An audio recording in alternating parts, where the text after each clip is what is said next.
भरोसा मत करो, सांसों की डोरी टूट जाती है। बेशक छतें महफूज रहती हैं, हवेली टूट जाती है। बेशक किसी दिन प्यास के बारे में उससे पूछिए, जिसकी कुएं में बाल्टी होती है रस्सी टूट जाती है। बेशक जिंदगी नाज न कर, तेरा भरोसा क्या है।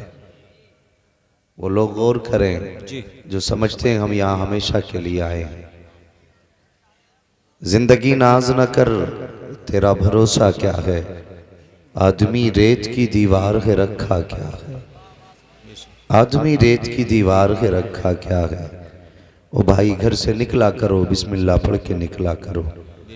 अपनी जान खुदा के अमान में दे के निकला करो। बेशक अब तो हादसे, पहले कोई कोई खबर मिलती थी फला आदमी हादसे से मर गया। बेशक आज जब खबरें आती हैं ना, तो एक एक की नहीं, किसी किसी घर से तो 6-6 जनाजे उठते हैं। बेशक हादसे पैदर पे हो रहे हैं। और एक बात और कह दूं, नौजवानों, चेहरे पे मुस्तफ़ा की सुन्नत सजा लो, बेशक बेशक सरों पे टोपियां रखा करो। वो किसी ने कहा था ना कि हादसे चेहरों की पहचान मिटा देते। कम से कम ऐसी बनावट अपनी कर लो कि मरने के बाद तुम्हारा कार्ड चेक न करना पड़े, तुम्हारा आधार तलाश न करना पड़े, बेशक तुम्हारा कद बता दे मुस्तफ़ा का गुलाम लेटा हुआ है, बेशक बेशक तुम्हारा चेहरा बता दे हुजूर का नौकर पड़ा है। अल्लाह अकबर। आज तकलीफ होती है, कितनी लाशों को लावारिस कह के उठाया जाता है। हाँ, उनके पास इत्तेफाक से कोई निशानी भी नहीं होती, घर का पता भी नहीं होता, लेकिन बजाय इसके उन्हें कब्रिस्तान भेजा जाए, लोग उठा के शमशान ले जाते हैं। और क्या इस बात का डर नहीं, हमें तो खुदा ने कब्रिस्तान के लिए पैदा किया था, हम शमशान क्यों जा रहे हैं? इसलिए कि हम हुजूर की दी हुई निशानियां ना रख पाए, जी अपने रसूल का बताया हुआ रास्ता हमने छोड़ दिया। बेशक मेरी गुजारिश है जवानों से, चेहरे मुस्तफ़ा जैसे बना लो। मरना सभी को है, मौत सभी को आनी है। ऐसा नहीं किसी से कोई ये इनकार कर दे मैं नहीं मर सकता, मैं करोड़पति हूं। अगर पैसे के बलबूते पे मौत को रोका जा सकता तो कारून रोक देता। अगर ताकत की बुनियाद पे मौत को रोका जा सकता तो नमरूद रोकता। लेकिन न ताकत से मौत रुकी, न दौलत से मौत रुकी। इसे तो आना ही है ना, जी और एक दिन हमें भी जाना ही है। तो फिर क्यों ना ऐसा चलन कर लें कि अगर हमारे जनाजे उठे तो कोई पूछने वाला अगर ये पूछे जनाजा किसका जा रहा है, कौन मरा है, पहले इसके के साथ चलने वाला बोले, उससे पहले हमारे जनाजे बता दें कि हमारे बारे में पूछ रहे हो, ये जो जा रहा है ये इसकी अपनी जिंदगी का अमल था, ये कोई आम नहीं है, बल्कि ये जो जा रहा है इसकी जिंदगी का अमल ये था। ये पूरी जिंदगी कहता रहा तुम्हें जाना तुम्हें माना, न रखा गैर से काम, लिल्लाहिल हम्द में दुनिया से मुसलमान गया। सुभान अल्लाह, बहुत अच्छा। लिल्लाहिल हम्द, मैं दुनिया से मुसलमान गया। अपना रिश्ता हुजूर से जोड़ो जी अपना रिश्ता हुजूर से जोड़ो। मैं जानता हूं मेरी कौम कहाँ है, मुझे पता है हमारी कौम को मज़ारों पे चादर चढ़ाने की तो फुर्सत है। जिन मज़ारों के 3-3 मंजिला बिल्डिंगों में पत्थर लगा है, उसकी गोलकें जाके चेक करो आज भी भरी हैं। अगर जेब खाली मिलेगी तो गरीब की जेब खाली मिलेगी। बेशक ये हमारी कौम का अलमिया है भाई। जहां जरूरत है वहां हम जाते ही नहीं, जहां जरूरत नहीं हम वहां जेब भी खोल देते, दिल भी खोल देते। जी सुन, इन उलमा से पूछिए, अगर मैं गलत हूं मिंबर से उतार दो। मजार पे बिला जरूरत चादर डालने की इजाजत नहीं है। आप जाके देखो, एक एक मजार पे 70-70 चादरें हैं। मजार नीचे चादरें ऊंची हो गई। पूछो इन उलमा से इतनी चादरों की जरूरत क्या थी, ये बताएंगे। मजार पे चादर क्यों डाली जाती है? वो कोई हिस्सा है मजार का? मरने वाले का कोई हिस्सा नहीं। मजार पे चादर डालने का सिर्फ एक सबब है, और वो सबब क्या है सुन ले पहले। सारी मस्जिदें इबादत गाहें हैं, बेशक हैं कि नहीं? जी बोले जी सारी मस्जिद इबादत गाहें हैं। बेशक। बताइए क्या तुमने काबे के अलावा किसी इबादत गाह पे गिलाफ देखा? नहीं। बोले बात समझ में आए तभी बोलें, और समझ में आए तो ये मन भर की खोपड़ी ना हिलाए, बेशक। तोले भर की जबान हिलाए। जी। काबे के सिवा कहीं गिलाफ देखा? नहीं। जोर से। नहीं देखा। किताबें कितनी है दुनिया में? अल्लाह की जानिब से जो बड़ी किताबें आई वो तो 4 हैं। 4। बाकी अगर किताबों का जायजा लिया जाए तो अरबों खरबों किताबें हैं। बेशक। मुझे बता, क्या कुरान के अलावा किसी किताब पे कपड़ा देखा? नहीं। जोर से। नहीं। और जोर से। नहीं। ये पीछे वाले क्या कुछ खा के नहीं आए जो बोल नहीं पा रहे? बेशक। अगर बोल सकते तो बोलें। कुरान के सिवा किसी किताब पे कपड़ा नहीं है। नहीं देखा ना? नहीं देखा ना? औरतें बहुत हैं, लेकिन इस्लाम की शहजादी के सिवा किसी को नकाब में देखा? नहीं देखा। बोले क्यों नहीं देखा? सुनिए, इबादत गाहें बहुत, जी। लेकिन सारी इबादत गाहों में सबसे अफजल काबा है। बेशक। इसलिए खिलाफ डाल दिया गया ताकि दुनिया इस काबे को आम इबादत गाह न समझ ले।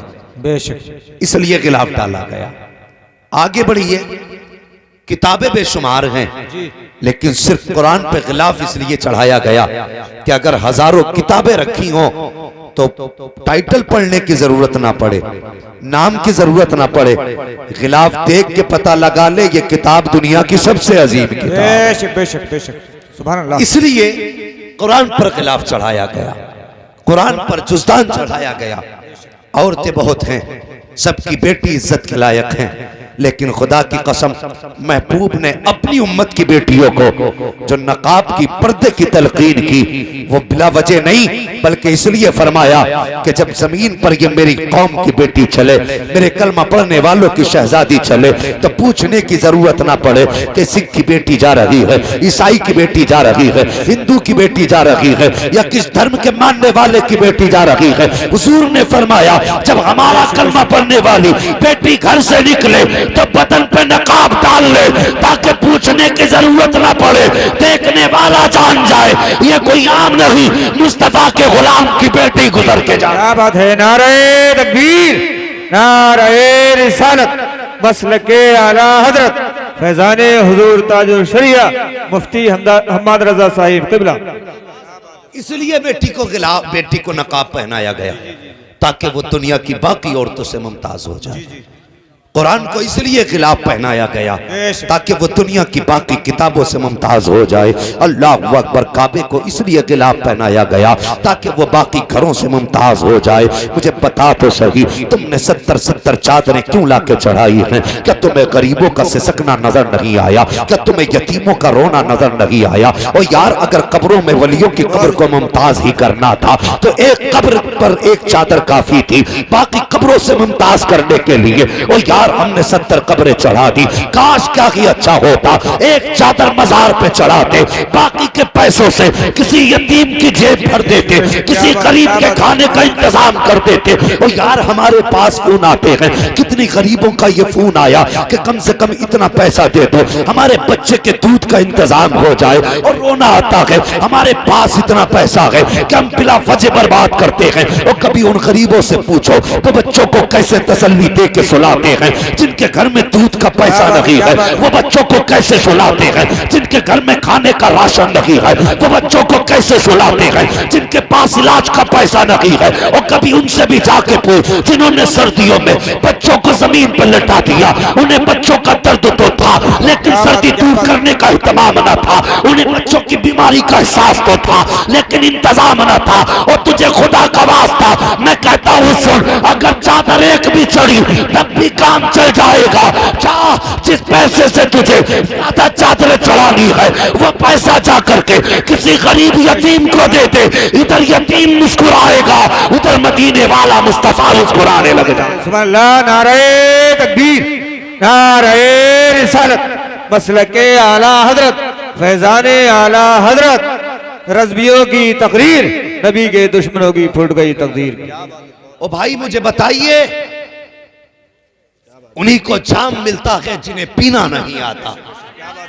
वो गलत थोड़ी कहा था किसी ने, निजाम मैं कदा कुछ इस तरह बिगड़ा है ऐसा कि उन्हीं को जाम मिलता है जिन्हें पीना नहीं आता। बेशक बेशक। हमारी कौम का ये अलमिया नहीं जी, जी, कि जी। उन्हीं को खिलाया जाता है जिनके पेट में गुंजाइश नहीं, और उन्हीं को कपड़े दिए जाते हैं जिनके पास एक एक महीने तक कपड़ों का नंबर नहीं आता, और कभी उन्हें भी दे दिया कर। खुदा की कसम जिसके पास 3 जोड़ी है पैबंद लगा के पहन रहा है।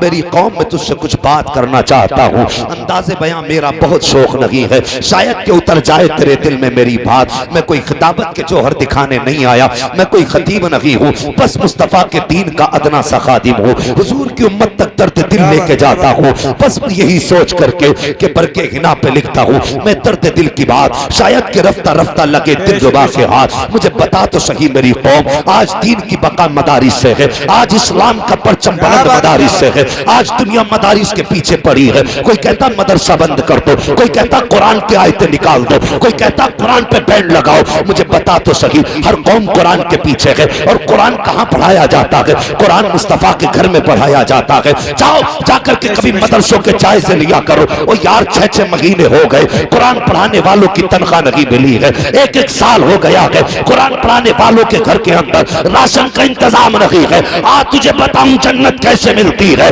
अगर चाहता है बाप जन्नत में जाए तो जिस पैसे से तूने मस्जिद में जाके कुरान की पेटी रखी है वो पेटी ना खरीदता, वो 500-600 रुपए लेके जाता, मदरसे के मोहतमिम के पास जाता, सदर मदरस के पास जाता, जाकर के कहता हजरत इन कुरान पढ़ने वालों में कोई गरीब हो तो बताइए, किसी के पास गर्म कपड़ा ना हो तो बताइए, किसी का बिस्तर फटा हो तो बताइए, किसी के पास लिहाफ ना हो तो बताइए। उसका इंतजाम मैं बाप के साले सवाब के लिए करूंगा। और खुदा की कसम तेरे 500 रुपए का लिहाफ जब कुरान पढ़ने वाले के बदन पे आता, तू क्या जानता है? तू तो रात को ठंडी सांस लेके सो जाता, इधर गरमाई कुरान वाले को आती, उधर सवाब खुदा तेरे बाप की कब्रों में जारी कर। बात है नारे तकबीर, नारे रिसालत, मसलके आला हजरत, फैजाने कुरान, महफिले साले सवाब, नबी के दुश्मनों की डूब गई बारात।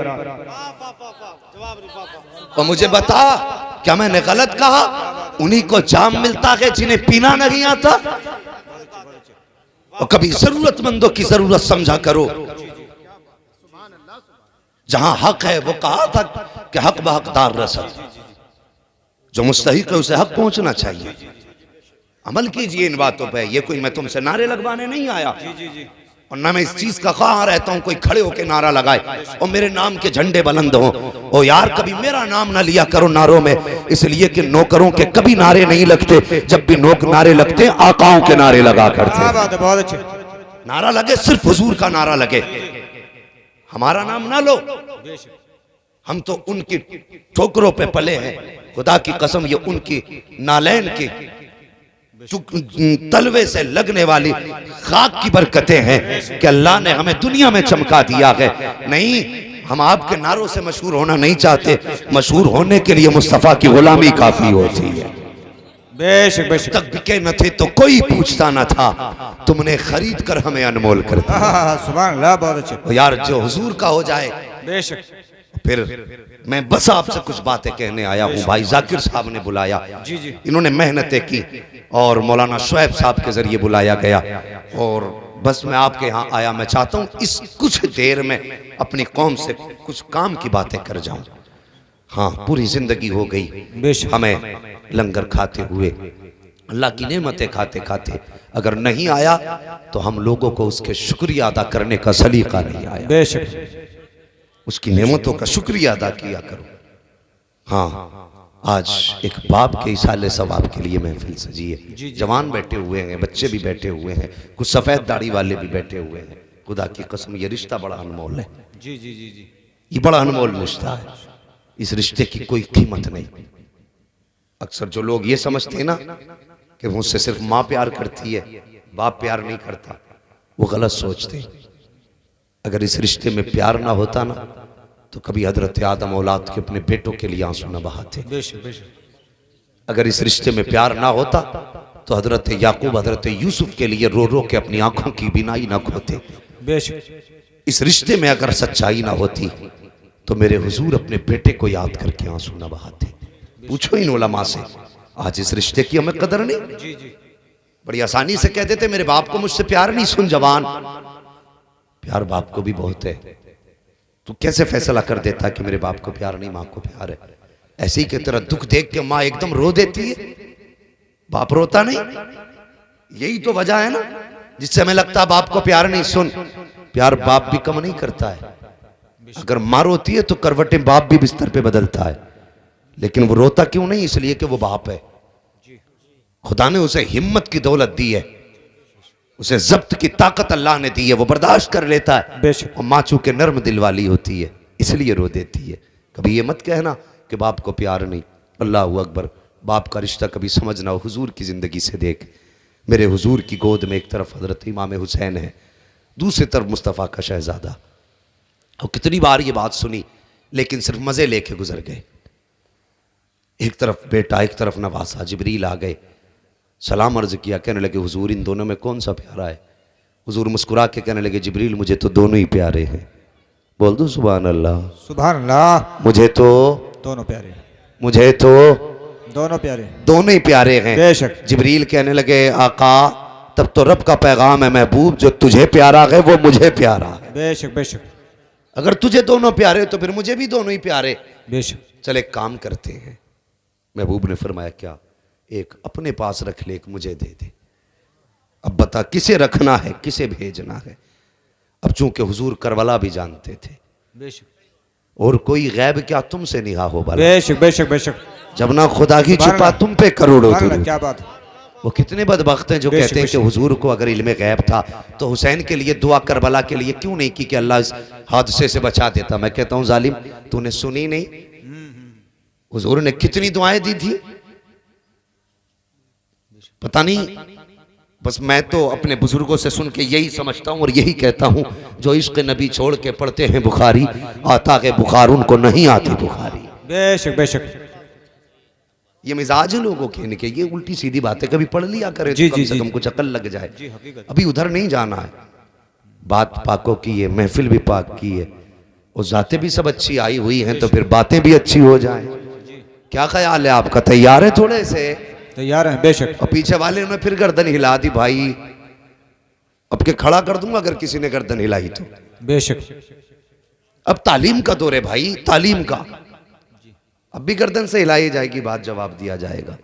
कहते हैं जरा या रसूल अल्लाह। या रसूल अल्लाह। अल्लाह सलामत रखे जिन्होंने बगैर के हाथ उठाए, अल्लाह माँ बाप के सदक़े में उन्हें मुस्तफ़ा का मदीना दिखा दे। आमीन, आमीन। सुभान अल्लाह। आधों ने पहले उठा दिया, आधों ने बाद में बेशक उठा बेशक। दिया। हाथ उठ गए। और यकीन जानिए आज जलसे में उस्ताजुल असातिज़ा दुआ फरमाएंगे, और ये भी हो सकता है औलाद रसूल दुआ करे। जो भी दुआ करे ये ज़ातें हमारे लिए बरकत वाली हैं, और ये उलमा आमीन कहेंगे तो समझ लेना बेड़ा ही पार हो जाए। बेशक बेशक। बोलो इंशाअल्लाह। इंशाअल्लाह। हाँ, तो मैं क्या अर्ज कर रहा था, याद है? हुजूर ने फरमाया दोनों ही प्यारे हैं। का जिब्रील ने कहा एक रोक लो, एक दे दो। कभी इधर देखा, कभी इधर देखा, कभी नवासे को चूमा, कभी बेटे को चूमा। बहुत सोचा, सोचने के बाद हुजूर ने फरमाया जिब्रील ऐसा कर, मेरा ही ले जा, मेरा ही ले जा। अल्लाह अकबर। कोई छोटा फैसला था नहीं, बहुत बड़ा फैसला था। जिब्रील ऐसा कर, मेरा ही बेटा ले जा। 3 दिन के बाद जमाने ने देखा वही बेटा हुजूर की गोद में है, आखिरी सांसें हैं, हिचकियां आ रही हैं। हुजूर बेटे को देख भी रहे हैं, चूम भी रहे हैं, रो भी रहे हैं। मुझे बता मेरे हुजूर के दामन में किस चीज़ की कमी थी? अगर वो कहते थे तो जन्नत से गिलमान उतर जाते, वो कहते थे तो हुराने जन्नत कदमों में बेशक, होती। बेशक। कोई कमी नहीं थी हुजूर की जिंदगी में, खुदा की कसम। लेकिन बेटे का प्यार था। हुजूर देखते जा रहे हैं, रोते जा रहे हैं। बेटे ने आखिरी सांस हुजूर की गोद में ली है। मेरे हुजूर बेटे को सीने से लगा के जब आंसू बहाए हुजूर ने, सहाबा ने कहा था या रसूल अल्लाह क्या आप भी रोया करते हैं? अल्लाह अकबर। मेरे हुजूर ने फरमाया हाँ। काका जी आपने तो रोने से मना फरमाया है। मेरे हुजूर ने फरमाया सहाबा मैंने बयान करके रोने से मना किया है। अल्लाह अकबर। उसके बाद जो हुजूर का जुमला था अब वो सुनना प्यारे। आका फरमाते हैं सहाबा जब कोई अपना जाता है तो आंख में आंसू आ ही जाते हैं, जब कोई अपना जाता है तो रोना आ ही जाता है। मैंने बयान करके रोने को मना किया था, नोहाखानी को बयान की मना किया था। अल्लाह अकबर। फिर वो दिन भी आया, एक दिन मेरे हुजूर बैठे हुए हैं मस्जिद नबवी के दरवाजे से, इमाम हुसैन का गुजर हुआ। अल्लाह अकबर। आका करीम ने अपने नवासे को आवाज दी, तवज्जो किसी और तरफ थी, जब किसी और तवज्जो थी तो आपने आवाज दी, सुन ना सके। जब सुन ना सके मेरे हुजूर की आंख में आंसू आ गए। अपने सहाबा से कहा जाए कोई जाकर के मेरे हुसैन को बुला लाए। अल्लाह अकबर। वो दौड़े दौड़े गए, आका हुसैन से जाके कहा नाना बुला रहे हैं। अल्लाह अकबर। इतना सुनना था, दौड़ते हुए आ जाते हैं, हुजूर के सीने से लगे हैं। क्या देखते हैं, नाना की आंख से आंसू बह रहे हैं। मेरे हुसैन ने अपनी कलाई से, हथेली के हिस्से से नाना के आंसू साफ किए हैं और साफ करने के बाद कहा था नाना आंख में आंसू की वजह क्या है, क्यों रो रहे हैं। तब मेरे हुजूर ने कहा था हुसैन तू वो है जिस पे मैंने बेटे को कुर्बान कर दिया था। आज जब मैंने तुमको आवाज दी और तुम नहीं आए तब मुझे बेटा याद आ गया। इतना सुनना था, मेरे हुसैन की आंख में आंसू आए, नाना की पेशानी चूमी और इतना कहा था नाना आपने तो एक बेटा कुर्बान किया है, वक्त लेने दीजिए आपकी उम्मत पे हुसैन 72 कुर्बान करके दिखाए। नारे तकबीर, नारे रिसालत, मसलके आला हजरत उलमा अहले सुन्नत इमाम हुसैन की शान, यजीदी हो गए परेशान। अल्लाह अकबर। ये रिश्ता है, और माँ बाप का रिश्ता भी बड़ा अजीब रिश्ता है। अल्लाह अकबर। ये बंधन किसी के तोड़ने से नहीं टूटा करते। और मेरे जवान बड़ी आसानी से कह देता अपने बाप से कोई लेना देना नहीं तुमसे, कोई मतलब नहीं तुमसे। कभी माँ को कुछ कह देते हो, कभी बाप को कुछ कह देते हो। और खुदा का वास्ता इस रिश्ते की कदर कर लो, ये रिश्ता बड़ा अजीम रिश्ता है। अल्लाह अकबर। उठाओ तारीख, औलाद के माँ बाप को कितना प्यार होता है। कभी सैयदों की कहानी सुनो, तुमने 16 सैयदों की कहानियां सुनी, तुमने 12 बीवियों के नाम के रोजे रखे। अगर नहीं जाना तो सैयदा फातिमा तो जहरा को नहीं जाना, अगर नहीं पहचाना तो मौलाए कायनात मौला अली को नहीं जाना। ये कहानियां मन गलत तुम पढ़ती रही। तुमने 16 सैयदों के रोजे भी रखे। मेरी कौम के जवान कभी करीब से देख इस रिश्ते की अहमियत जान और इनकी कदर कर लेना, ये कितना प्यार करते हैं। अल्लाह अकबर। जिस दिन हजरत सैयदा तैयबा ताहिरा आबिदा जाहिदा हजरत फातिमा ज़हरा रज़ियल्लाहु ताला अन्हा के विसाल का वक्त आया है, आपकी तबीयत अलील थी, कई दिन से बीमार चल रही थी। अल्लाह अकबर। एक दिन हजरत अली अचानक घर में आए, क्या देखते हैं नबी की शहजादी खातून जन्नत अपने हाथ से घर में झाड़ू लगा रही है। हजरत अली देख के मुस्कुरा देते हैं, कहते हैं लगता कि आज फातिमा की तबीयत ठीक हो गई है, अपने हाथ से काम कर रही हैं। खातिमा एक तरफ हाथ बांधे खड़ी है। अल्लाह अकबर। हजरत फातिमा तो ज़हरा ने जैसे ही अपनी सफाई से फुर्सत पाई है, कहते हैं अली मैंने सारे कपड़े धुल दिए हैं, लाओ अपना अमामा भी उतार के दे दो। कहा किस लिए? कहा सारे कपड़े धुल दिए हैं, सिर्फ अमामा शरीफ रह गया है। इतना सुनना था। हजरत अली कहते हैं फातिमा ऐसी भी क्या जल्दी है, कल धुल देना। आपकी जबान से जुमला निकल गया, अली मेरे पास वक्त बहुत कम है, मैं चाहती हूं जल्दी से आपका यह अमामा भी धुल दूं। अल्लाह अकबर। उसके बाद आपके सामने जैसी शहजादे आए हैं, आपने शहजादों को लिया और लेने के बाद अपने हाथों से गुस्ल दिया, बाल काटे, आंख में सुरमा लगाया है, बालों में तेल डाला है, बेटों को दूल्हा बना दिया। अचानक हजरत अली को कहना ही पड़ गया, ए फातिमा बता तो सही आज इतने प्यार से बच्चों को दूल्हा क्यों बना रही हो। अल्लाह अकबर। इतना सुनना था, सब्र जिनके दरवाजे से चला गए। अल्लाह अकबर। उस शहजादी की आंख में आंसू आ गए, सैयदा की आंख में आंसू आए। कहते हैं ए अली आज मेरी जिंदगी का आखिरी दिन है, कल पता नहीं मेरे बेटों का चेहरा कौन धुलेगा, कोई इनकी आंखों में सुरमा लगाएगा कि नहीं लगाएगा, कल खुदा जाने इनके सर में कोई तेल डालने वाला होगा कि नहीं होगा। कहा फातिमा बात क्या कह रही हो? कहा हाँ अली अब मेरा दुनिया से जाने का वक्त करीब आ गया है। अल्लाह अकबर। अब उसके बाद खातून जन्नत की बात सुनना, आपने बेटों को तैयार किया, उसके बाद हजरत अली का हाथ पकड़ा, पकड़ के कहती अली मुझे तुमसे तन्हाई में कुछ बातें करनी है। आप जरा मेरे साथ अंदर आ जाइए। अल्लाह अकबर, जैसी अंदर लाई हैं बुला करके, शहजादे भी पास में थे। आपने शहजादों से कहा जाओ शहजादों, जाकर नाना के मज़ार पे सलाम पढ़ के आओ, अपने नाना को जाकर के सलाम करके आओ। अल्लाह अकबर, शहजादे मज़ार पे गए हैं, हजरत अली सैयदा फातिमा के साथ अंदर आए हैं। तो सुन माँ क्या हुआ करती है, कभी दिल पे हाथ रख के सोचा करो, कभी इनको आसानी से बिला वजह के ताने ना दिया करो, इनके सामने जबान ना खोला करो। और यार ये माँ बाप हुआ करते हैं, मुझे तकलीफ होती है जब बंदा इनके मरने के बाद 40वें पे बीघे भर में थाली सजा देता है। मेरे बाप को ये भी पसंद था, मेरे बाप को ये भी पसंद था। मुझे बता तो सही, मरने के बाद तूने पसंद का ख्याल किया क्या? कभी जिंदगी में बाप की पसंद का ख्याल आया कि नहीं आया? क्या तुझे उनकी मर्जी का ख्याल जिंदगी में आया कि नहीं आया? मैं कहता हूं मौत तो अपने वक्त पे आनी है। और खुदा का वास्ता, जितना तुम्हें 40वें में खर्च करना है, अल्लाह तौफीक दे उनकी जिंदगी में खर्च कर दो। अगर वो खुशी से चले गए तो तेरी दुनिया भी कामयाब है, तेरी आखिरत भी कामयाब है। नारे तकबीर, नारे रिसालत, मसलक के आला हजरत उलमा अहले सुन्नत, महफिल साले सवाब।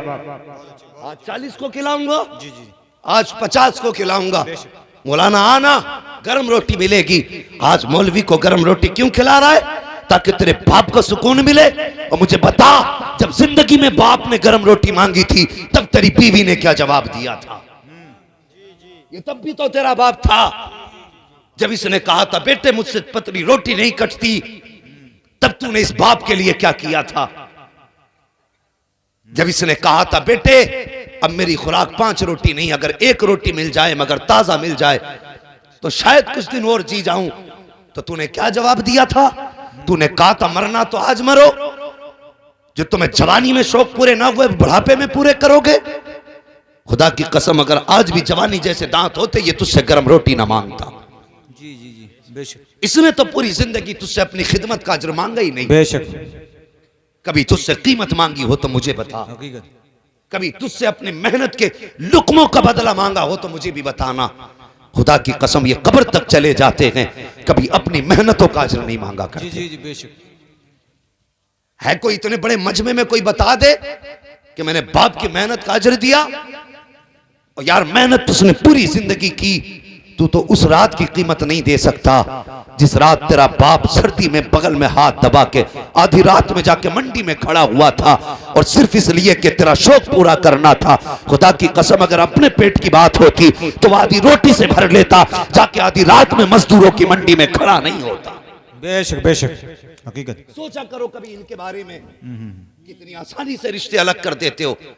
आज हमें खिला रहे हो गरम खाने, काश जिंदगी में जीते जी बाप को भी खिला दिए होते। जवानों, ये अनमोल बेकीमत दौलत है अल्लाह की तरफ से हमें जो मिली है। उनसे पूछो, आज भाई जाकिर से पूछो, मैं बहुत दूर नहीं जाऊंगा, इनसे पूछो बाप के बगैर जिंदगी कैसी गुजर रही है। बेशक। आज हर दुख में बाप की याद आती होगी, हर सुख में बाप की याद आती होगी। ओ यार सुनो, सुख भी बाप के बगैर अधूरे हैं, दुख भी बाप के बगैर ये गैर मुतसलसल होते हैं। भाई आज ये है, इनकी कदर कर लो, इनकी इज्जत कर लो। अपने घर में ऐलान कर दो और बच्चों से कह दो, सुन घर में रोटी बने तो पहली रोटी बाप खाएंगे, बाकी रोटी बाद में बाकी लोग खाएंगे। बेशक बेशक। ये नियम बनाओ अपने घरों के। और अगर दिल ना करे, पड़ोसी से पूछना मेरे अब्बा ने मेरे लिए क्या किया, वो तुझे बताएगा। और तू जब घर में नहीं होता था, तेरे बाप के हाथ में थैला होता था, वो थैला नहीं रखता था और वो पूछता था मेरा बेटा नजर नहीं आ रहा है। जब तू दौड़ के आता था, तेरा माथा चूमता था, बाप की थकन उतर जाती थी। बेशक बेशक। ये बाप था, और जो तेरा माथा चूम के थकन उतारता था। आज तू बता, क्या तूने बाप के कदमों में बैठ के थकन उतारी? मुझे बताइए, ये तकरीर नहीं है, ये हर घर की बात है। दिल के पपोले जल उठे सीने के दाग से, इस घर को आग लग गई घर के चिराग से। बेशक, हकीकत। यार घर की कहानी है यार। आज सेहत कर लो जवानों, जितने जलसे में आए हो, अपनी जिंदगी में अगर पहला रुपया भी कमाएंगे तो बाप की गोद में रखेंगे। वो बेटे खुश नसीब हैं जिनकी कमाई बाप के काम आती है। उससे बड़ा कम नसीब नहीं जिसके पास पैसा भी हो, बाप भी हो, लेकिन बाप के लिए पाबंदी लगी हो। और मजा तो तब है कमाई तेरी हो, खर्चे में बाप हाथ बाप का लगे। फिर देख जिंदगी में कितनी बहारें आती हैं। तुम्हें क्या लगता है किसी मर्सिडीज में बैठोगे तब सुकून मिलेगा? 5 स्टार होटल में खाओगे तब सुकून मिलेगा? ना, खुदा की कसम, कभी अपने आगे का उठा के बाप के दस्तरखान पे रख दे और वो लुकमा हलक में बाप के जाएगा, कलेजा तेरा ठंडा हो जाए। बेशक बेशक, सुभान अल्लाह। और कभी कई दिन हो गए हों अगर सोए हुए, दावे के साथ कहता हूं, नींद की गोली ना ले, अल्प्रेक्स ना ले, कुछ ना ले, अगर माँ बाप जिंदा है, माँ है ना, उसके कदमों में जाके बैठ जा। बेशक बेशक, क्या बात है, बहुत अच्छे। उसके कदमों में जाके बैठ जा। माँ अगर चारपाई पे बैठी हो ना, नीचे बैठ और उसका दुपट्टा अपने सर पे रख। खुदा की कसम, एयर कंडीशन रूम में वो सुकून नहीं मिलता आज भी जो माँ के आंचल के साए तले सुकून मिलता। बेशक बेशक, ये वो तुम्हें जगहें बता रहा हूं जहां थक के हार जाओ तो कभी यहां आके बैठना, खुदा की कसम बरसों की थकन मिनटों में उतार दी जाएगी। बेशक बेशक बेशक। हाँ, आज मगर वो कौन जो टीवी पर ऐड देखती हो दवा के, वो कहां जाएगी माँ के कदमों में? ये सबक तो मुस्तफ़ा की झोली से मिलेगा ना। बेशक बेशक, ये सबक तो हुजूर के कदमों से मिलेगा। बेशक। अल्लाह अकबर। हुजूर फरमाते सहाबा, मैंने जो दिन माँ के साथ मदीना शरीफ में गुजारे थे आज भी वो याद आते हैं। अल्लाह अकबर। हुजूर फरमाया करते थे, आज भी वो दिन याद आते हैं जो मैंने माँ के साथ मदीना शरीफ में गुजारे हैं। और एक जुमला कह के तो हुजूर अक्सर रो देते थे, अक्सर रोते थे। सुन वो जुमला क्या था। मेरे आका फरमाते, मुझे याद है जब मैं छोटा था, माँ के पास गया था, कहते मैं माँ की करवट में लेटा होता, माँ का बाजू होता, मेरा सर होता। हुजूर फरमाते, माँ मुझे अपने बाजू पे सर रख के लेटाती और यूं चेहरे पे कपड़ा डालती। हुजूर फरमाते, मेरी माँ रोने लग जाती थी। और जानते क्यों रोती थी?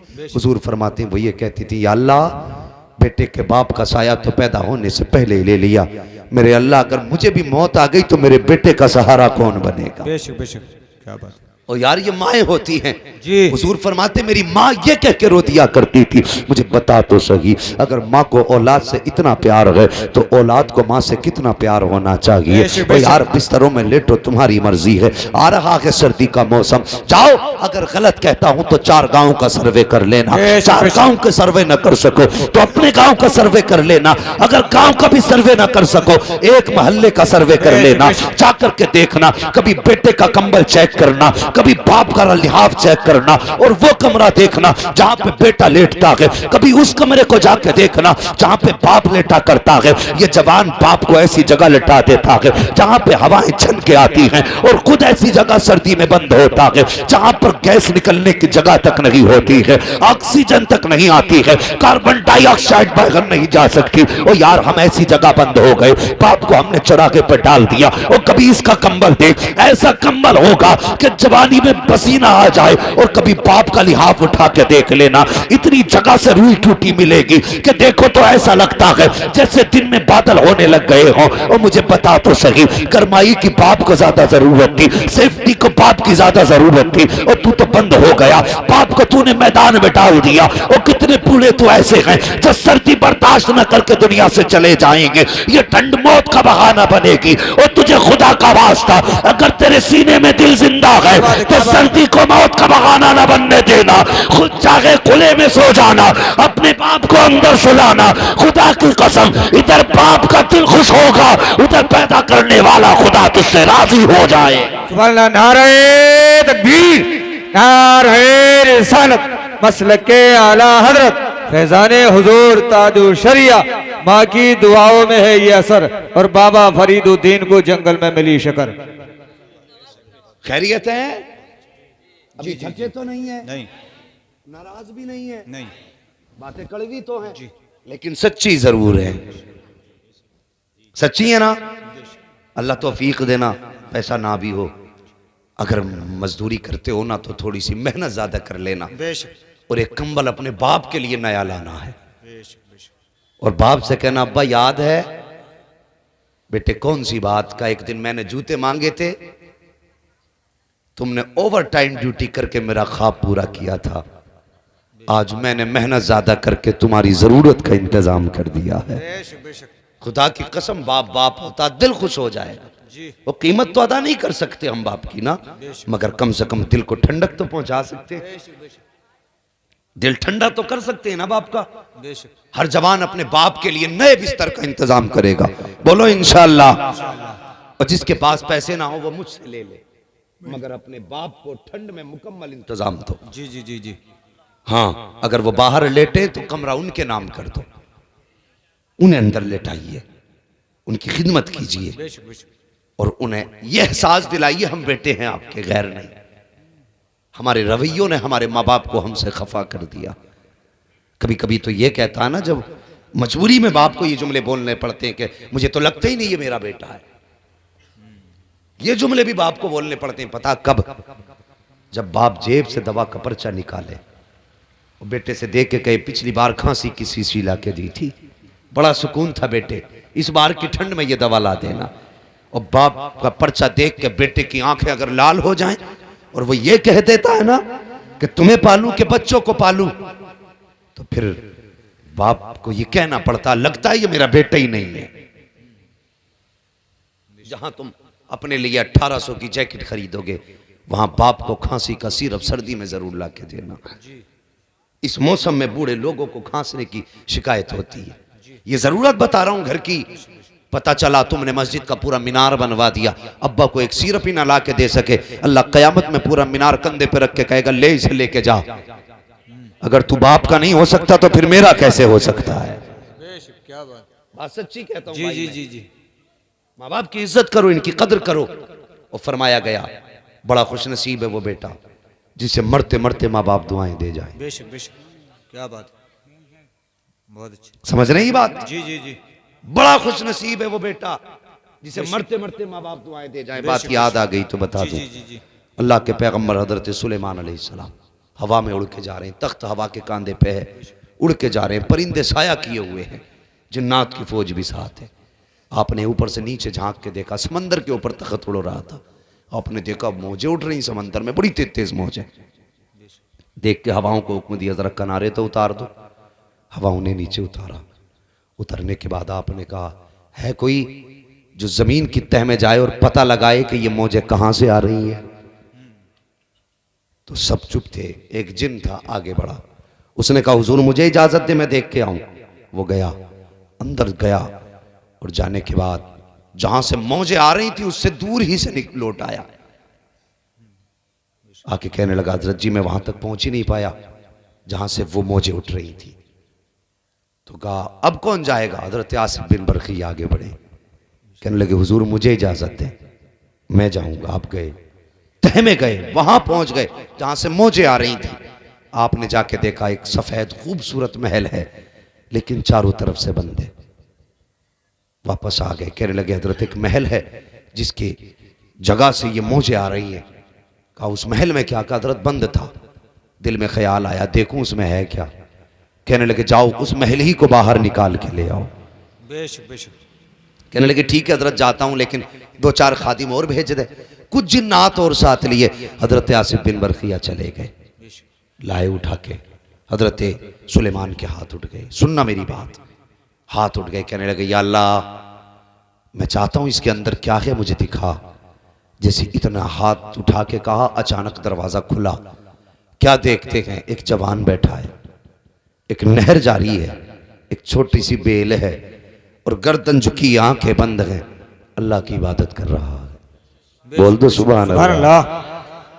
बात समझ में तो आ गई ना? इतनी अल्लाह की इबादत कर रहा जोर से अल्लाह की है। इबादत कर रहा है। अल्लाह तुम्हें और हमें सबको इबादत की तौफीक दे। अल्लाह की इबादत कर रहा है। आपने जाके सलाम किया, जैसी सलाम किया उसने बगैर देखे कह दिया अल्लाह के नबी तुम पर भी सलामती हो। जैसी इतना उसने कहा हजरत सुलेमान कहने लगे बता तुझे मेरा पता किसने बताया? मुस्कुरा के कहने लगा जिसने तुमको मेरा पता बताया है उसी ने मुझे तुम्हारा भी पता बता दिया। सुभान अल्लाह सुभान अल्लाह। बहुत अच्छे। क्या बात है, क्या बात है। सुन रहे हैं आप बात? जी जी जी। समझ में भी आ रही है ना? बात समझ लीजिए बस थोड़ी देर और। जिसने तुम्हें आगे क्या कहा था मैंने? मेरा पता बताया है उसी ने मुझे, अल्लाह सलामत रखे, उसी ने मुझे तुम्हारा पता बताया है। इतना सुनना था। हजरत सुलेमान कहने लगे बता तो सही यहाँ कितने साल से बैठा है। उसने कहा साल दिन महीने तो मुझे याद नहीं, मुझे नहीं मालूम कब दिन होता है कब रात होती है, लेकिन इतना पता है कि मैं हजरत इब्राहिम खलीलुल्लाह के दौर से बैठा हुआ हूँ। अल्लाह अकबर। कहते हैं इतना पुराना हूँ मैं, तब से यहाँ बैठा हुआ हूँ। अल्लाह अकबर। जरा सुनना प्यारे का 2000 जब हिसाब जोड़ा गया तकरीबन 2 से 3 हजार बरस का अरसा गुजरा। जब इतना उसने कहा आपने फरमाया बता तो सही क्या तुझे भूख नहीं लगती? कहा लगती तो है। क्या प्यास नहीं लगती? कहा लगती तो है। कहा फिर खाता क्या है? कहा जब भूख लगती है यहीं से एक दरख्त उगता है, उस पे फल उतरते हैं वो खा लेता हूँ। कहा जब प्यास लगती है तो यहीं से दरिया जारी होता है और मैं उससे पानी पी लिया करता हूँ। अल्लाह अकबर। हजरत सुलेमान अलैहिस्सलाम कहते हैं और बता तो सही ये रुतबे तुझे कैसे मिले हैं? कितनी इबादत की है जब तूने ये रुतबा पाया है? कितने सजदे किए हैं तब तू इस मकाम पे पहुंचा है? इतना सुनना था जवान की आंख में आंसू आ जाते हैं, रोना शुरू कर देता है। कहता अल्लाह के नबी मैंने तो कोई इबादत नहीं की थी, मैंने कोई सजदा भी नहीं किया था, कोई रियासत भी नहीं की थी। का फिर बता तो सही ये मकाम तुझे कैसे मिला? उसकी आंख में आंसू आ गए, रो के कहने लगा ये मकाम मेरी रियासत की वजह से नहीं बल्कि ये रुतबा मेरे माँ बाप की दुआओं की वजह से मिला। क्या बात है, सुभान अल्लाह। नारे तकबीर, नारे रिसालत, मसलक के आला हजरत फैजाने हुजूर ताजुल शरिया उलमा अहले सुन्नत। अल्लाह अकबर। का ये मेरे माँ बाप की दुआओं से रुतबा मिला। बेशक बेशक। नींद तो नहीं आ रही अल्लामा साहब अभी जी।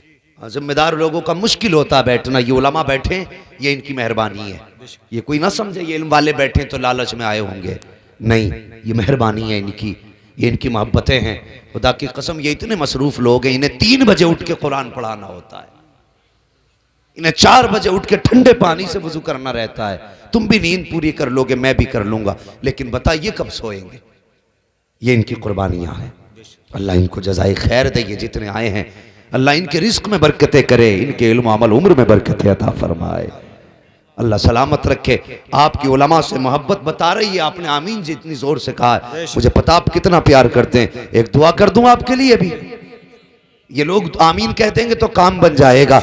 जो उलमा से प्यार करते हैं अल्लाह उनकी नस्ल की हर पुश्त में कम से कम एक आलिम पैदा फरमा दे। आमीन। बेशक बेशक। इससे बड़ी दुआ नहीं दे सकता मैं, ये बहुत बड़ी दुआ थी। बस सुनिए, कहने लगे माँ बाप की दुआ, कहने लगे हाँ। अब सुनिए वो कहने लगे हजरत जी वो कुछ लोग बुढ़ापे में ना माँ बाप की खांसी से हलकस करते हैं, कोई चारपाई से, कोई इलाज से, कोई कुछ अजीब दुनिया है। वो कहने लगा हुजूर मैंने अपने काम किया करता था, लेकिन जब मेरी माँ बीमार हुई ना तो मैं माँ की खिदमत में आ गया, और जब तक फिर माँ जिंदा रही मैं माँ की खिदमत करता रहा, फिर मैं कहीं गया ही नहीं, बस माँ के कामों में रहा। कहते हैं हुजूर एक दिन माँ के इंतकाल का वक्त आया, मेरी माँ ने कहा लख्त जिगर नूरे नज़र, हाँ अम्मी जान का बेटे अब तक तूने मेरी खिदमत में वक्त गुजारा है, मैं तुझे कुछ दे तो नहीं पाई हूँ, जिंदगी की आखिरी लम्हे हैं, माँ के सीने से लग जा। अल्लाह अकबर। कहते मेरी माँ ने इतना कहा मैं माँ के सीने से लग गया। और यार कभी कलेजों में दर्द हुआ करे, कभी तुम्हारा शुगर बढ़ जाया करे, ब्लड प्रेशर हाई हो जाया करे या ब्लड प्रेशर लो हो जाया करे, तो कभी बाप के सीने से लग जाया करो, कभी माँ के कदमों से लग जाया करो। खुदा की कसम ये ऐसा एंटीबायोटिक है कि कोई दवा इतनी जल्दी असर नहीं करती जितनी जल्दी असर बाप का सीना कर दिया करता है, माँ के कदम कर दिया करते। बेशक बेशक। सुभान अल्लाह सुभान अल्लाह। लगा करो कभी इनसे भी। जी जी जी। ये हर मर्ज की दवा होते हैं।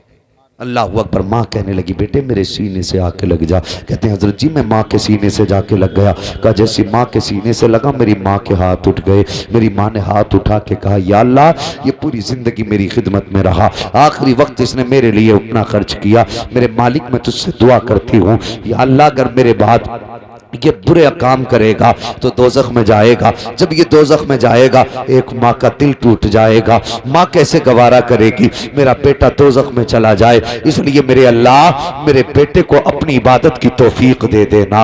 अल्लाह अकबर। ये माँ की दुआ थी कि मेरे बेटे को अपनी इबादत की तौफीक दे देना। और मेरी कौम की बेटियों तुमने अपने बेटों को बिल्डिंग की दुआएं दी हैं, गाड़ी की दुआएं दी हैं, तुमने दुनिया का बड़ा आदमी बनने की दुआएं दी हैं, तुमने ताकतवर बनने की दुआएं थी, तुमने इज्जतदार बनने की दुआएं थी, क्या ही अच्छा होता जन्नती बनने की दुआएं दे देती, इबादत गुजार बनने की दुआएं दे देती, पंज वक्ता नमाजी बनने की दुआएं दे देती। अल्लाह अकबर। मां ने कहा था या अल्लाह कर ये दोज़ख में गया तो मुझे तकलीफ हो जाएगी, ए मेरे परवरदिगार मेरे बेटे को इबादत की तौफीक दे देना। कहना मां ये दुआ करके चली गई। उसके बाद बाप की तबीयत खराब हुई, फिर मैं बाप की खिदमत में आके लग गया। मैं बाप की जिंदगी के आखिरी दिनों में बाप की खिदमत करता रहा। कहता फिर वो दिन भी आ गया जब बाप की सांसें खत्म होने वाली थी। मेरे बाप ने आवाज दी, बेटे तूने आखिर में मां से दुआएं ली हैं, आज आखिरी बार बाप के सीने से लग के भी दुआएं ले ले। अल्लाह अकबर। कहता तब मेरे बाप ने मुझे सीने से लगाया और लगाने के बाद कहा था, बेटे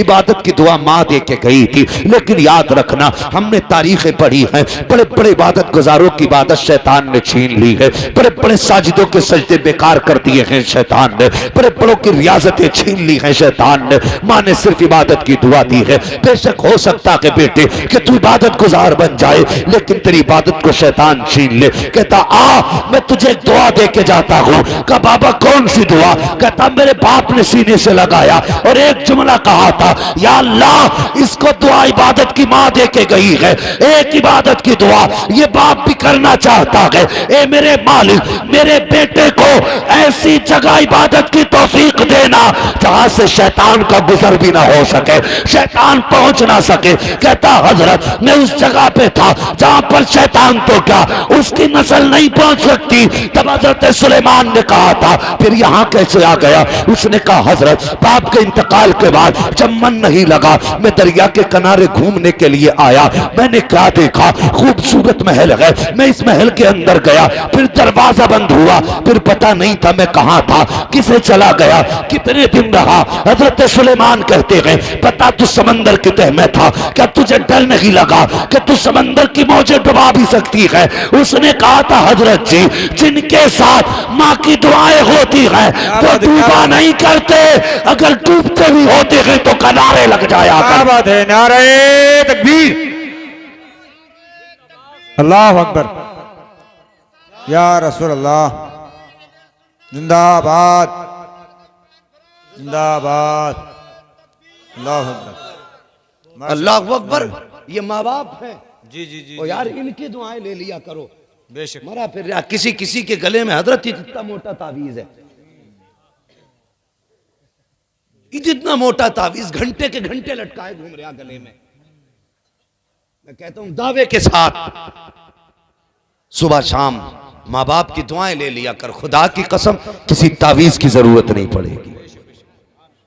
और ये भी सुन लो जिम्मेदार जगह है, जिम्मेदार उलमा हैं और बड़ी बड़ी शख्सियतें मौजूद हैं। बेशक बेशक, इनकी मौजूदगी में कह रहा हूं अगर माँ बाप नाराज हैं, उनका दिल दुखाया है, तो ये 2 लाइनों का तावीज क्या पूरा कुरान गले में लटका ले तब भी तुझे फायदा नहीं हो सकता है, नहीं हो सकता।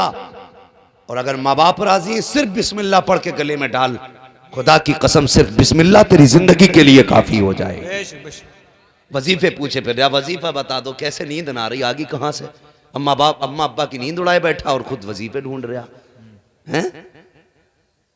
और माँ बाप वो किताब है जिसे तुम लिखोगे पढ़ के तुम्हारी औलाद सुनाएगी। बेशक, और ये कुछ गुनाह ऐसे हैं जिनकी सजा अल्लाह ने दुनिया में भी रखी है, आखिरत में भी रखी है।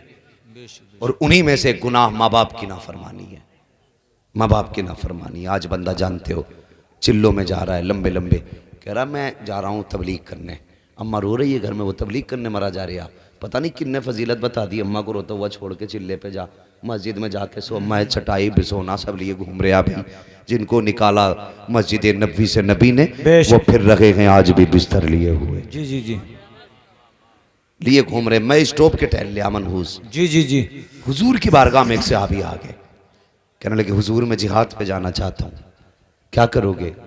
का गर्दन कटाऊंगा दीन के लिए, अल्लाह राजी हो जाएगा। मेरे हुजूर ने फरमाया अहय्युन वालिदा का, क्या तेरे माँ बाप जिंदा है? उसने कहा जी। मेरे हुजूर ने फरमाया जा उनकी खिदमत कर ले, अल्लाह तुझे घर के अंदर जिहाद का सवाब अता फरमाए। बेशक बेशक, सुभान अल्लाह, अल्लाह तुझे जिहाद का सवाब। एक बंदे ने सुना कि मदीने में कोई ऐसा आया है कि वो रब का इतना प्यारा है जिससे वो राजी हो जाए उससे खुदा राजी हो जाता है। बेशक बेशक। उसने इतना सुना, कई मील दूर रहा करता था शहर मदीना शरीफ से। अल्लाह अकबर। मदीना शरीफ भी बड़ा मीठा नाम है, जबान पे आ जाए तो रूह ताजा हो जाती है, कानों तक आवाज पहुंच जाए तो जिस्म सैराब हो जाता है। लफ्ज मदीना शरीफ है इतना मीठा। अल्लाह अकबर। पता चला कोई ऐसा भी आया है जमीन पे, अगर वो राजी हो जाए तो खुदा राजी हो जाता है। अल्लाह अकबर। वो तलाश में था रब की, बड़ी कोशिशों के बाद उसे हुजूर का पता चला।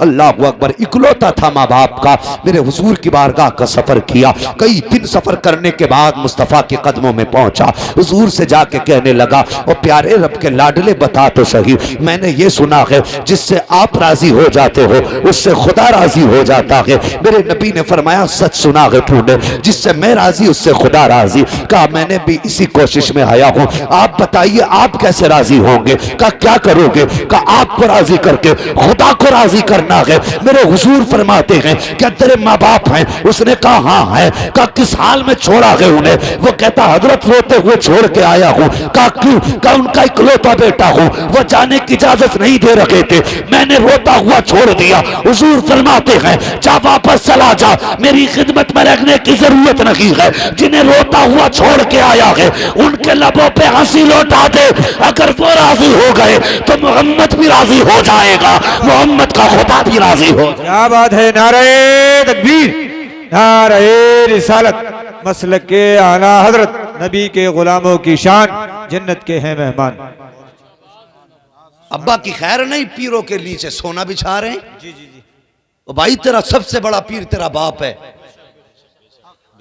इनके हाथों को चूमना हमारे लिए शर्फ की बात है, लेकिन इनके हाथों को चूमना भी तभी शोभा देगा जब हम घर से माँ के बाप के हाथ चूम के आए।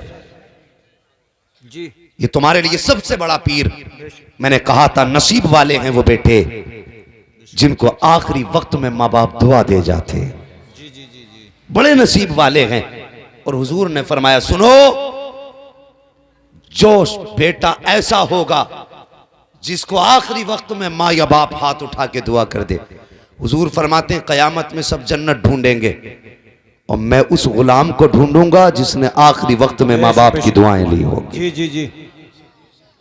फरमाते तलाश करूंगा, तलाश करने के बाद हाथ पकड़ूंगा, अगर पापी भी होगा तो रब की बारगाह में लेके जाऊंगा, कहूंगा या अल्लाह ये वो बंदा है जिसने माँ बाप की दुआएं ली हैं, माँ बाप की खिदमत की हैं। आका फरमाते हैं उसके गुनाह बख्शवाऊंगा, वहां से हौज़े कौसर पिलाऊंगा, उसको पिलाने के बाद उसको हौज़े कौसर का जाम पिलाऊंगा। अल्लाह अकबर। हुजूर फरमाते हैं अपने हाथ से पुल सिरात पे पार कराऊंगा।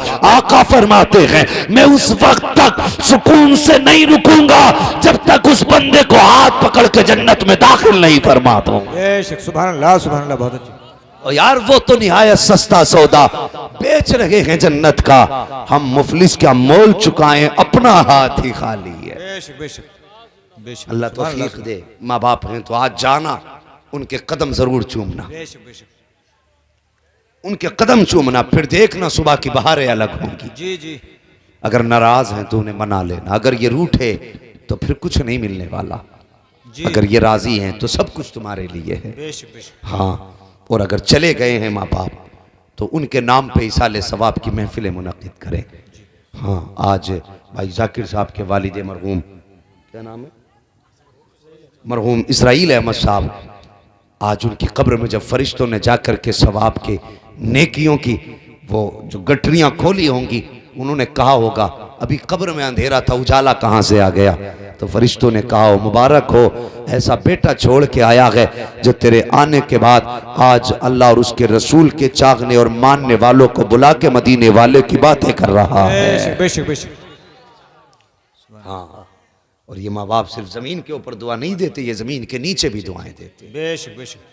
हाँ, जब पता चला होगा ना बेटों ने किया महफिल का इंतजाम, ये सवाब उनकी तरफ से है, तो फिर बाप के भी हाथ उठ गए होंगे, या अल्लाह मेरे बेटों ने मेरी कब्र का इंतजाम किया, मौला तो उनकी जिंदगी का इंतजाम फरमा दे।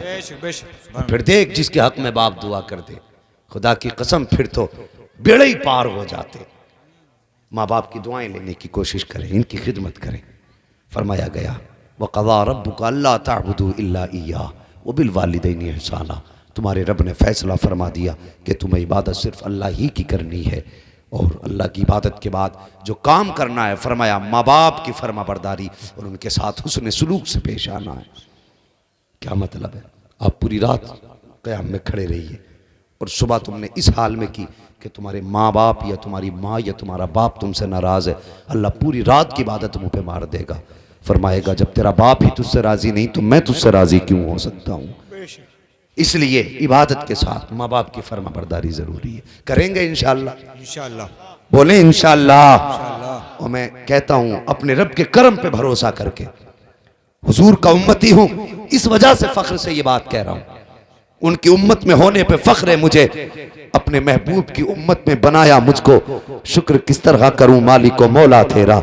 मुझे नाज है मैं हुजूर का उम्मती हूं और उनके उम्मती होने के नाते ये बात कहता हूं कि आज अगर इन बातों में से किसी एक बात पर किसी एक बेटे ने भी अमल कर लिया, खुदा की कसम जिसके ईसाले सवाब के लिए ये महफिल सजाई गई है उसका वो अमल उसकी और हम सब की बख्शिश के लिए काफी हो जाए। कोशिश करें, माँ बाप की खिदमत करें। हाँ, वो मुनव्वर राना ने कहा था बुलंदियों का बड़े से बड़ा निशान छुआ, उठाया गोद में माँ ने तब आसमान छुआ। हाँ, कितना भी आप ऊंचे हो जाओ, खुदा की कसम जो बुलंदी माँ की गोद से नजर आती है ना वो कहीं से नजर नहीं आती है। समझ रहे मेरी बात? अगर माँ है तो इज्जत करो, बाप है तो कदर करो। कभी ये मत समझना मेरे बाप ने मेरे लिए क्या किया, बस इतना समझ लेना वक्त ख़त्म मेरा, बस इतना सोच लेना अगर आधार में उसका नाम ना होता तो समाज में तेरा कोई वकार नहीं होता। सिर्फ इतना समझ लेना, बाकी तो एहसानात उसके बहुत हैं। अगर तेरी आईडी पे बाप का नाम ना हो तो बता तुझे समाज में कहाँ जगह मिलेगी? है कोई जगह? और उसका नाम तुझे मुआशरे में इज्जत देता है, उसका नाम तुझे मुआशरे में वकार देता है, उसका नाम मुआशरे में तुझे रहने की जगह देता है, समाज में तेरे लिए ठिकाना है तेरे बाप का नाम। बता जिसके नाम में इतनी पावर है उसकी जात में कितनी पावर होगी। समझे इस बात को और जरा गहराई से समझे। अगर उसका नाम इतना पावर वाला है तो ज़ात कितनी पावर वाली होगी। बस मौला करीम मेरी गुफ्तगू पे पहले मुझे अमल की तौफीक अता फरमाए और उसके बाद पूरी उम्मत मुस्लिमा को अमल खैर की तौफीक अता फरमाए। भाई जाकिर साहब और इनके भाई मोहम्मद दिलशाद साहब, मौला करीम इनके दोनों भाइयों को, इन दोनों भाइयों को दिन दूनी रात चौगनी तरक्कियां अता फरमाए। माँ बाप की दुआओं से मौला इन दोनों भाइयों को माला माल फरमाए और जितने भी आए हैं सबको मुस्तफ़ा जाने रहमत का मौला करीम सदका अता फरमाए। मौला हमें उस वक्त तक मौत न दे जब तक हमें तौबा की तौफीक नसीब ना हो जाए। हम अक्सर कहा करते हैं कादरी कर, कादरी रख, कादरियों में उठा, कादर अब्दुल कादिर कुदरत नुमा के वास्ते। और ये क्यों कहते हैं? इसलिए कि गौसे पाक फरमाते हैं जो कादरी होगा वो उस वक्त तक नहीं मरेगा जब तक अल्लाह उसे तौबा की तौफीक नसीब नहीं कर देगा। हाँ, बस कादरी रहिए, दुआएं करें। मौला करीम सबसे पहले हम सब की मगफिरत फरमाए और उसके बाद पूरी उम्मत मुस्लिमा की मौला करीम मगफिरत फरमाए। जो हुए अगलात उनको माफ फरमाए रब्बे कायनात। जिंदगी ने दिया साथ, फिर होगी मुलाकात। चमन रहा फूल खिलेंगे, जिंदगी रही फिर मिलेंगे। मुसाफिर हैं हम भी, मुसाफिर हो तुम भी, किसी मोड़ पर फिर मुलाकात होगी। फकीरान आए सदा कर चले, सदा खुश रहो ये दुआ कर चले। सारे लोग कलमा शरीफ पढ़ लीजिए, ला इलाहा इल्लल्लाहु मुहम्मदुर रसूलुल्लाह व मा अलैना इल्लल